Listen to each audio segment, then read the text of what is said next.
Friends, good evening. Today topic in my video వచ్చేసి భక్త విజయం అనే దాంట్లో నుంచి ఉపమన్యుల వృత్తాంతము. ఇది రాసిన వారు సాంఖ్యాయన. ఇది సాక్షి మ్యాగజైన్ అదనమాట. ఇది బాగుంది అని చెప్పి నేను వీడియో అప్లోడ్ చేస్తున్నాను. ఆయన యొక్క కథ అనమాట ఇది. దాని గురించి చూద్దాము. ఉపమన్యుడు పసితనంలోనే అతని తండ్రి వ్యాఘ్రపాదుడు కన్నుమూశాడు. వ్యాఘ్రపాదుడి అకాల మరణంతో అతడి భార్య, కొడుకు ఉపమన్యుడితో పాటు పుట్టింటికి చేరుకుంది. మేనమామల ఇంట ఉపమన్యుడికి ఆదరణ కరువైంది. మేనమామల పిల్లలు రుచికరమైన పదార్థాలను భుజిస్తుండేవారు. పుష్కలంగా పాలు తాగుతుండేవారు. ఉపమన్యుడికి ఆకలి వేసినప్పుడు తగినన్ని పాలు కూడా దొరికేవి కావు.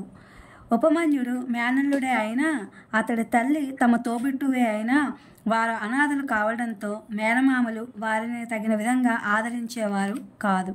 ఒకనాడు ఉపమన్యుడు పాల కోసం తల్లి వద్ద మారాం చేశాడు. కొడుకు అవస్థకు కన్నీళ్లు పెట్టుకున్న ఆ తల్లి తన కన్నీళ్లలోనే కాసింత పేలపిండిని కలిపి అవే పాలు అని ఇచ్చింది. ఒక గుక్క తాగగానే అవి పాలు కాదని గ్రహించిన ఉపమన్యుడు వాటిని తోసిపుచ్చాడు. పట్టరాని దుఃఖంతో, ఉక్రోషంతో ఏడుపు లంకించుకున్నాడు. నిస్సహాయురాలైన ఆ తల్లి అతడిని రకరకాలుగా లాలించింది. తన పరిస్థితిని వివరించింది. దుఃఖం నుంచి తేరుకున్న ఉపమన్యుడు తల్లి పరిస్థితిని అర్థం చేసుకున్నాడు. అమ్మా, నన్ను దీవించి పంపించు. శివుడి కోసం తపస్సు చేసి పాల సముద్రాన్నే తెచ్చుకుంటాను అని ఆవేశంగా పలికాడు. సరేనన్న ఆ తల్లి అతడికి శివ పంచాక్షరి మంత్రాన్ని ఉపదేశించింది. నాయన, మన శైవులకు పంచాక్షరి మంత్రమే మహాయుధం. దీనినే అఘోరాస్త్రం అంటారు. ఎంత ఘోరమైన ఆపదనైనా తప్పిస్తుంది అని చెప్పి తన భర్త నుంచి సంక్రమించిన విరాజ భస్మాన్ని కొడుకు చేతికిచ్చింది. తపస్సు చేసుకోవడానికి అనుమతిస్తూ శీఘ్రసిద్ధి కలగాలంటూ ఆశీర్వదించి సాగనంపింది. తల్లి అనుమతితో ఇల్లు విడిచిన ఉపమన్యుడు అడవుల బాట పట్టాడు. కాలినడకన కొన్నాళ్లకు ఒక దట్టమైన కీకారణ్యానికి చేరుకున్నాడు. ఒక చెట్టు కింద కూర్చుని పంచాక్షరి జపం మొదలుపెట్టాడు. జపం క్రమంగా ధ్యానంగా మారింది. ధ్యానం తపస్సుగా మారింది.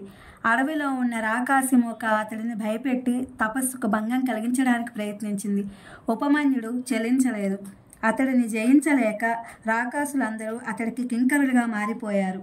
ఉపమన్యుడి తపస్సు ఊపందుకుంది. నానాటికి తపస్సులో ఉగ్రత పెరగసాగింది. అతడి తపస్సు వేడిమి స్వర్గం వరకు ఎగబాకింది. దేవతల అరికాళ్ళు చిర్రుమంటున్నాయి. ఈ పరిణామానికి హడలెత్తిన దేవతలు విష్ణువుని వెంటబెట్టుకుని పరమశివుడి వద్దకు చేరుకున్నారు.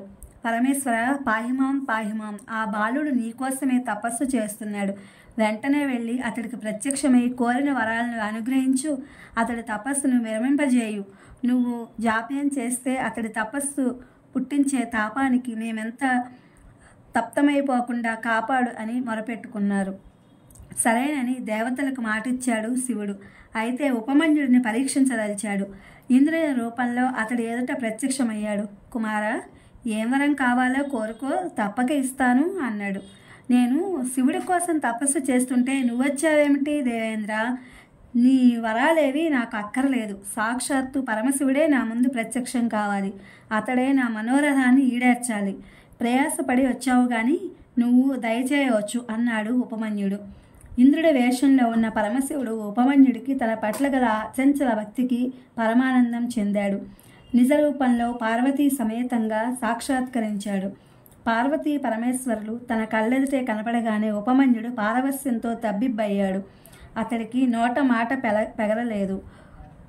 ఉపమన్యుడు నోరు తెరిచి అడగకపోయినా పరమశివుడు అతడికి పాల సముద్రాన్ని, పెరుగు సముద్రాన్ని ధారాదత్తం చేశాడు. నువ్వు నా బిడ్డవురా అంటూ అతడిని చేరదీసి ముద్దాడి గణాధిపత్యం కూడా ఇచ్చాడు.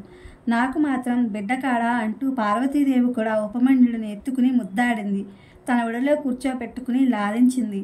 పార్వతీ పరమేశ్వరుల అనుగ్రహంతో ఉపమన్యుడికి నిత్య కుమారత్వం సిద్ధించింది.